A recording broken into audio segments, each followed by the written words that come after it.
Bonjour, everyone. Welcome to this week's match preview. Chelsea, Saturday lunchtime at St. James's Park. We've got special guest Louis Beneventi here. How we doing, mate? What's going on? I'm good, mate. I'm good. Not too bad. Yourself? Aye, nice to see you, mate. I missed your face, Louis. Oh, don't worry. I'm coming back. I'm coming back. I'll come back with a bang. You know me. I disappear and then I sort of, I've got to reappear in the same way that my stature exists. So it has to be active, you know what I mean? I've got to basically break walls, break barriers. Kind of what I do. I'm going to stop talking because I'm rambling now. Let's crack on with it. Enough rambling goes on this channel, mate. Keg, how we doing, mate? You all right? Yeah, spot on, man. I'm definitely looking forward to the England game. All right, big England game coming up. That's a 4-0 win. Get your money on that now. Thank you. We're boring as fuck. Let's just hope we get beat 6-0 so Southgate gets sacked. Never going to happen, but before he fucks it next year. Anyways, Chelsea on Saturday. Louis, excited? Looking forward to an easy 3 points? No, because you are so difficult to play against. And you go on Twitter and all these Chelsea fans that, about 16 hit hard in between their own avies, like going, why is everyone so worried about Newcastle? And it's like, you've clearly not been alive for the past 20 years. So that's why we're worried about Newcastle, because you lot are so difficult to play against. But I'd love it. I'd love it if we beat you. I really would. I don't think they'll have a hard job of it, to be honest, Louis. And obviously, I think you only won one in the last 7 or something at St. James's Park. But the way we're playing at the minute, mate. I mean, have you watched any Newcastle this season? Are you witnessed any Brucey ball? I have. There's been games where you've been all right, to be fair, and then there's been some games where you've just disappeared off the face of the planet. But I don't know what it is. But I mean, you lot, hello, someone's excited to see me. Don't know what that's all about. Let's quickly shut that down, shall we? Sorry about that. Yeah, no, it's you guys look good. But I think you always turn up against us. I'm not going to sit here and slate how you've been playing in some games, because, like I said before, there's been games where you have turned up, and also the performances you have put in when you have played well have been remarkable. So it really depends which Newcastle team shows up, really. But I think it's the same for us, to be honest. I'm not sure Wigan playing a fully fit team. So I think, for example, Thiago Silva, who is currently the best centre-back in the Premier League, again, say that with my chest. That's stats. I say that. I don't think he's going to be available because he's playing for Brazil. I think it was last night he played, or he's going to be tonight he plays. So he probably will be rested on Saturday. So you probably are going to be running out a centre-back pairing of Zuma and Rudiger, which, Zuma, fantastic. Rudiger is like Bambi on ice. So, Callum Wilson might have a field day. But so it's really going to be interesting to see who turns up and how it all goes, really. I think Ben Chilwell's out as well, isn't he? So it was back spasms. So he might be out. He trained with England today. So he should be fine. Should be finer. I was hoping that if everyone else was going to get injured, to be fair, I messaged you when Shaw went down. I was like, there's one down. Hopefully there's about 4 to go. We need a mount to follow, and then everyone else, To be fair, look, a lot of attention on Chelsea now after the summer spending spree. I was really impressed, mate. I watched you against Sheffield United, albeit obviously one of the worst teams in the league at the minute. But the likes of Ziyech, however you pronounce it, he was just running the show. He looks unbelievable. He's the diagonal passing, the balls through. Really skillful player, and Werner's starting to get the goals, isn't he? Is Havertz still injured? Havertz is he tested positive for, I can't say it obviously because of monetisation. I like to call it Kenneth. He tested positive for Kenneth. Kenneth, the fucking bastard. He came and he sorted that all out. So he's not going to be out. I think it's him and who else? Someone else major wasn't available. Can't remember off the top of my head. But yeah, Kai Havertz is ruled out of this game, but he's not really been able to hit the ground running. And at the minute, I think Frank Lampard's found his system. He's kind of kept the team the same for the past few fixtures, so he kind of knows where he wants to go with it. And I think Hakim Ziyech is going to be a big player in that, as you've already mentioned. I think Sheffield United, for us, was a bit of a barometer. Because if you look at how they've played, they are, on paper, yes, currently one of the worst teams in the league. However, if you look at their game against Manchester City, they were unfortunate, and they are still a very good side. So for us to go out there and beat them 4-1, I think that really sets a marker down. I think a lot of people are now, because Manchester City and Liverpool haven't been the best at touting us to win the league, I don't think that's going to happen this year. No. And I don't think this would be a game to look at where we can say yes or no, we are going to be winning the league. that's mainly because, like we've already said, you guys are a massive bogey team for us. So it's going to be really interesting to see how the game plays out.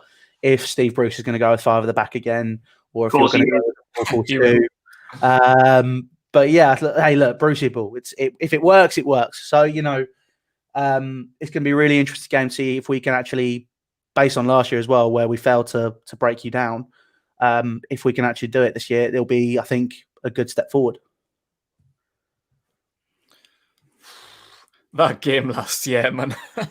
That is Brucey ball all over, man. That is proper Steve Bruce. That's the best we can hope for. That's the best we can literally hope for this weekend. Again, just backs against the wall, park the bus, park every mega bus going, and then hope that we do get another foul in a set piece, and someone just slap it off the bars at the back post last minute. That's what we're going to hope for, because we're not going to create any chance. I don't think it's going to be an entertaining game for the neutrals on BT. Well, unless you run riot, but from a Newcastle point of view, I'm not really looking forward to it, mate, to be honest with you. You guys look good, to be honest, though. Like, I think you've made some really solid signings in the window. It was impressive, because obviously I think based on with everything that was happening, obviously with the takeover, was it happening? Was it not? Mike Ashley, as much as he's a bit of a, well, not a bit of a knob, he is a knob.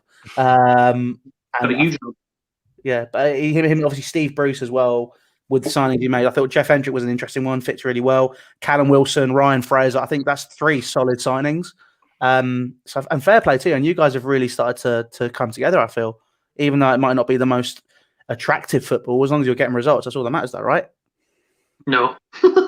No, not when we're putting, not when you're not even there. Not when you're not even there, Louis. Right? Maybe you've racked up a bridge and get ripped off and drink expensive beer and watch shit football, maybe. But not when we're sitting at home drinking fucking Bud Light, watching 90 minutes of Brucey ball, mate. It's not too enjoyable, unless the results were top 4 or something. But that's your drinking Bud Light, though. Get a bit of beer. Come on, mate, man. I shaved the day, double chins all hour. The diet starts now. Just had a double Big Mac. Welcome to my world. Except I've kept the straggling. Copenhagen Grooming. I use that Instagram advert. So I got facial hair. Drawn on. It's not even real. But shut up. So I mean, with Chelsea, then we mentioned Brucey. What about Frank Lampard? How's he getting on? Is he one for you? Is he good enough to long term? Look, I think the beauty of how Chelsea are at the minute is that there is a clear plan in place. So if you look at previous managers, obviously, it was very much stopgaps, sort of not really seeing a project through. Sarri, I think you could see was like the beginning of a turning point where he came in. The plan was to see him there for a few years, develop a nice style of football. Obviously, it didn't work out. He clashed with some fans. He clashed with players. He didn't want to use the youngsters. That's why he moved to Juventus. We didn't sack him. He chose to leave. Lampard was thrown in more than anything. And to achieve what he has achieved, I think last year, no one expected us to finish in the top 4. We've gone on to do that. We've brought in some amazing signings. And I think you can see that he's slowly implemented youth players. And then alongside that as well, he's brought in the talent to try and see us through. When I say see us through, I mean develop. And I think he's got it in the tank. There's a clear structure. There's a clear vision. He's really started to push the club forward. I think one of the things that Frank Lampard's done is he's actually implemented a philosophy. Whereas I think over the past few years at Chelsea, if you say what is Chelsea's philosophy, it is win trophies at all costs. Now it's kind of a case of implement some youth, develop a nice brand of football, and win titles doing it. It's not going to happen overnight, but I think in the next couple of years, we should see a development. I think the big thing for me this year was always, with the money we spent, I don't think we would close the gap on City and Liverpool, but that's mainly because they are the finished products. But I think that Lampard and the football that we're playing and the money he spent, the best thing we can do, or we should be aiming to do, is close the gap exponentially. I'm not talking, have that 10, 15 points, which people were saying last year. I'm talking 3-4 points within them, maybe even on top of them and being in that race between the top 3. But yeah, I think it's going to be interesting. I think Frank Lampard is definitely the manager to see Chelsea through, and there's no one else I'd rather have out there right now. He's finally bridged the gap between the fans and the club. And I mean, you'd always look at that with Chelsea, there's always turbulence. You'd have a link with the manager and the fans, but not with the manager and the players or the manager and the board. Now it's kind of a case of Lampard has come in, link with the fans, link with the players, link with the board. He brings it all together, and now we are starting to really reap rewards from it. You go on Twitter, it won't tell you that. But that's because I'm brutally frank. A lot of those people don't understand football, so they can put it in their pipe and smoke it. In my opinion, I don't really care what they think. I'm happy with Frank Lampard, as are most Chelsea fans. Yeah, I think he's done all right to start with, isn't he? Because I think last year, I wasn't sure if it was a good appointment. Obviously, he's the legend, but I feel like he only had 1 year experience as a manager. Yeah. Didn't get promoted with Derby, and was pretty much forced because of the transfer ban to bring through the likes of Mount and Abraham and Tamuri, lost Hazard. So I thought he was massively up against it. I kind of wrote Chelsea off a little bit going into last season with the inexperience of the manager and the players. But where did he finish? Was it third? We finished third, yeah, I think so. Third, that's an unbelievable achievement for what he had. And now he's had the money. He's gone and got Ziyech and Werner and Havertz and Silva and Chilwell. I think what he's doing this season is unbelievable. And with Chelsea and Liverpool not quite being what they have been over the last couple of seasons, I think Chelsea could be an outside shot. But you still have to take it game by game, and it's still a progression. There's still work to be done. But I think this season, you could be up there, but you got to just take it game by game. 100%, 100%, and that's the thing. I think some people are racing ahead of themselves. It's a decent bet at the minute. If you want to whack a fiver on, I think I did actually. I think so. Especially with Liverpool's injury crisis, Liverpool are over for me. Liverpool aren't going to win the league at all. It's down to you and City, I think, or a surprise package if Jose can just grind out results with Spurs. My housemate made a very interesting prediction yesterday, and I thought I did at the time I was mad, but now the more I think about it, it's possible. What about Leicester? Possible, it is, but I think it's anyone's game though. Leicester, I know they're probably not going to, but even the likes of Southampton and Villa at the minute, they're doing bits. Man City just aren't really doing it for me. You got Liverpool are always going to be up there. Chelsea's going to do well. Everton's doing well as well. It's anyone's league this year. It's just 2020 in a Premier League season. Anything can happen. It's absolutely crazy. I'm loving it. I'm absolutely loving it. So am I. It's great. My bets aren't though. That's the shit very early on. I'm trying to find my Chelsea bet because I definitely put one on. I don't know. I think. What's your bet, Louis? What's your bet for this weekend? Oh, I actually haven't done them yet. I only do a £1 acca. I do it over a brew on a Saturday morning. That's like my ritual, my routine. Get up, walk down to the corner shop because I've just moved. Say hello to the guy. Get a paper, get a brew, off we go. Done. That's my day sorted. Even though Sky exists, you can do it all online now, Louis. Yeah, I know, but I like to get out of the house. 23rd of May. I put that on each way. That 12 to 1. You should have got better odds for that before the season, though, to be fair. No. I think you maybe just signed Silva. You made I think you'd made 3 big signs, and I was like, fuck this. I'm putting a fiver on Chelsea. I think they can do it. Yeah, I think we worked well in the transfer window, and the beauty is we only had a net spend of 40 million. Mm-hmm. Chelsea have trying to bought the league and all that sort of crap. Do you reckon Super Frank's going to come all guns blazing to St James's Park? Or is he going to be a bit, he's going all guns blazing. I think the difficulty Frank was going to have this year was definitely going to be the squad rotation. We brought in a lot of talent in positions we already had stacked. If you look at, we're playing a 4-3-3 now. We moved away from the 4-2-3-1. But in central midfield, you've got Mason Mount, Kovacic, Jorginho, Kante, Kai Havertz. You've got ridiculous amounts of players vying for 2 positions in a pitch. You've then got out wide Pulisic. You've got Ziyech. We've got loads of other players. Werner can go out wide as well. So we've got a lot of players in a lot of positions. So I think that's going to be Frank's struggle this year. That was always what I was worried about. I think last year, like we said, I think as a fan at the beginning of the season, I wrote Chelsea off as well. I thought, we'll finish mid-table, be solid. Not expecting anything special. Go get Champions League, and he bred these amazing young players, and Tammy Abraham, Mason Mount, Reece James, and we've seen. How good is Reece James? He's unbelievable. He is a better overall defender than Trent. And I'm not saying that to bullshit. Yeah, I'm not saying that on Blue Tinted. I agree with that. Yeah, I think Trent's like overrated as a defender. Brilliant getting forward, but well, he's a central midfielder, wasn't he? And then they just he happened to be the best player in the academy, and they went, "Do you fancy having a stint at right back?" He went, "All right." And he did well because he's great with the ball at his feet going forward. If you want to see him defend, let's just watch that Aston Villa game again, shall we?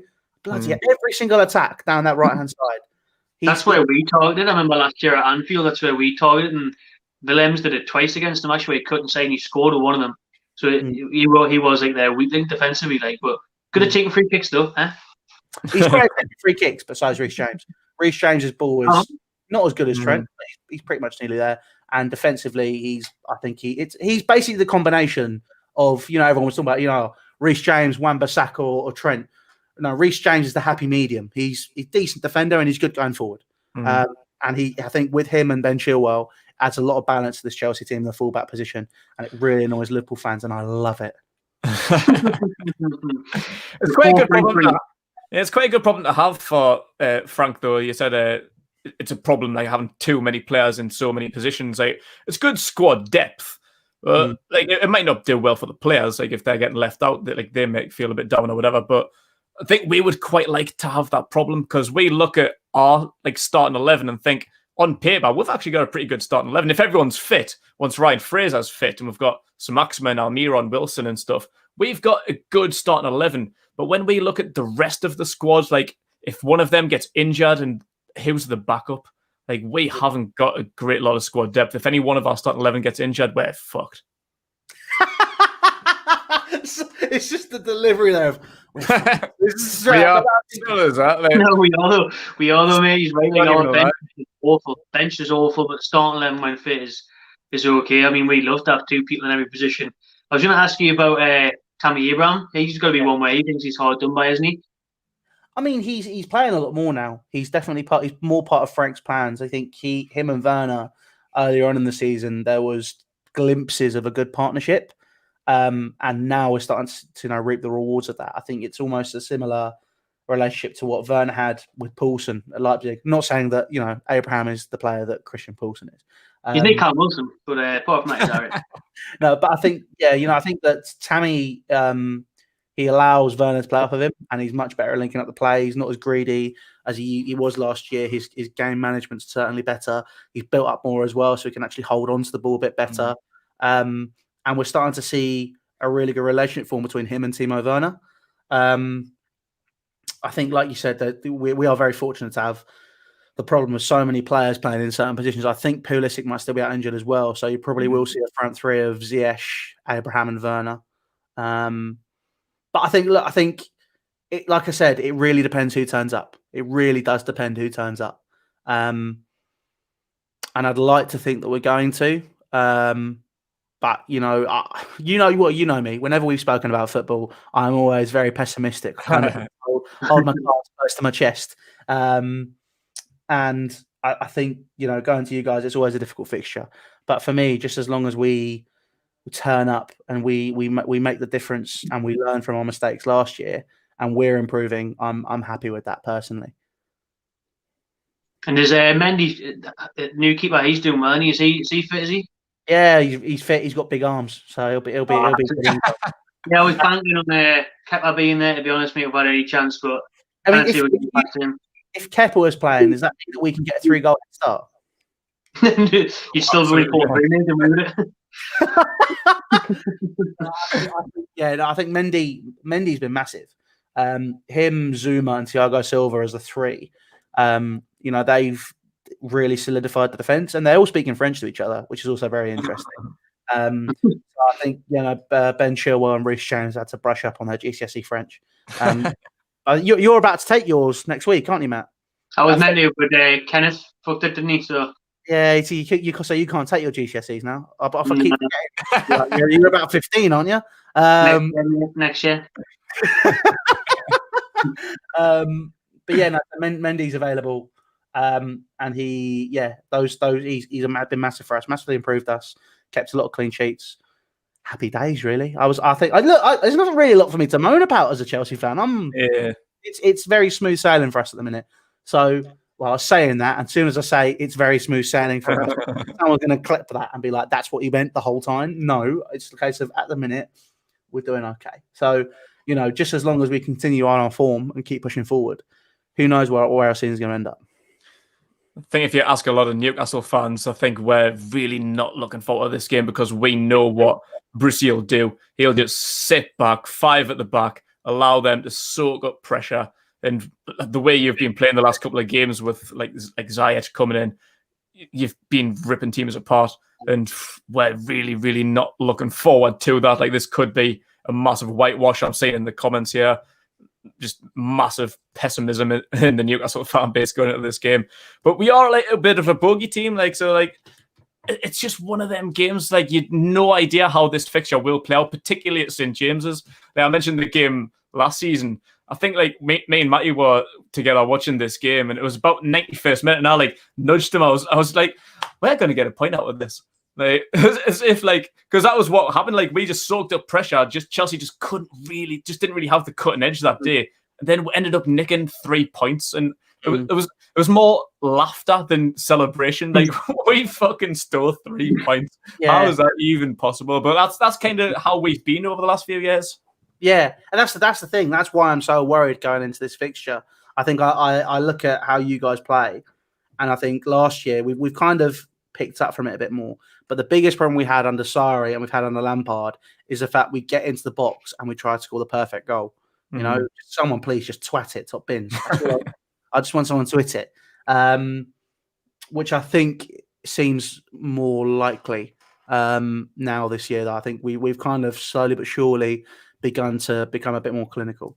And Timo Werner's obviously been a massive part of that. And he's finally found his feet by the looks of things. Touch wood. It's going to be an interesting fixture, I think. I think, like I said, like you said, and we both said, you guys are a bogey team. If we go and win this fixture and we win it convincingly, it will show how far this Chelsea team have come in a matter of months. And to think, what was it? So literally 11 months ago, we played this fixture. So if in 12 months we can really push on, and even if it's with signings, with how we play and how we're learning, like we said, Frank Lampard came in, 1 year's managerial experience. If you look at how Derby are doing now, it shows he was doing a pretty decent job with the tools that he had. He's then come in with Jody Morris, picked up some youth players, taken Chelsea from what people thought would be a very, a disastrous season to Champions League football. And then obviously now brought in some amazing players.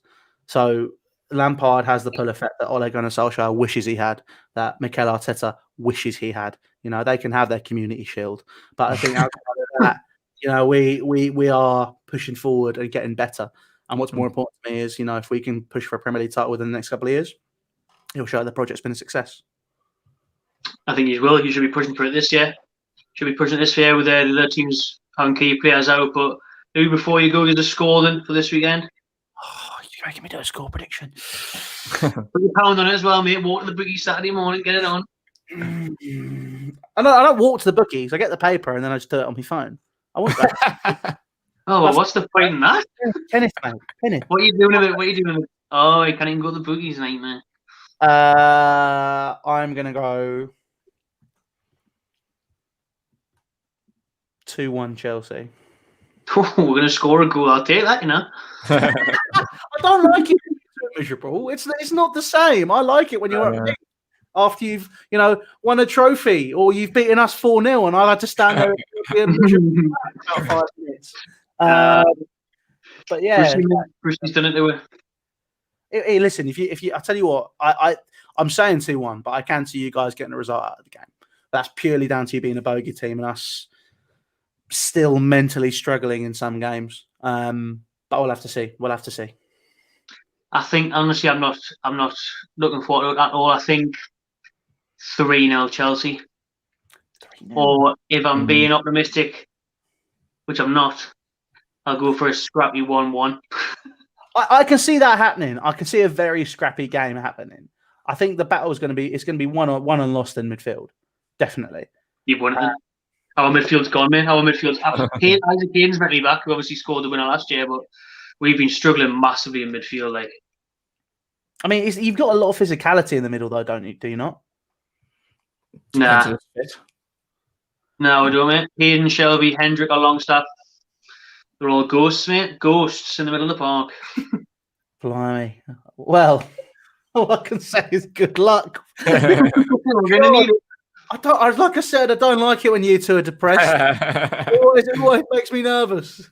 Like what you said there, Matty, or your prediction, like mine was similar. Like the way the two teams have been playing lately, I can see an absolute stuff, and it can be 3-0, 4-1, like the big Chelsea win. That's what I see happening. But just knowing how this fixture has gone over the last few years, hopefully it's similar. I'd say it being a closer game, like maybe a 2-1 Chelsea, maybe even a 1-1. If we get anything out of this game, we'll be over the moon. Whether it's a scrappy 1-1, a boring 0-0, like that point could be huge for us just to take it off of you.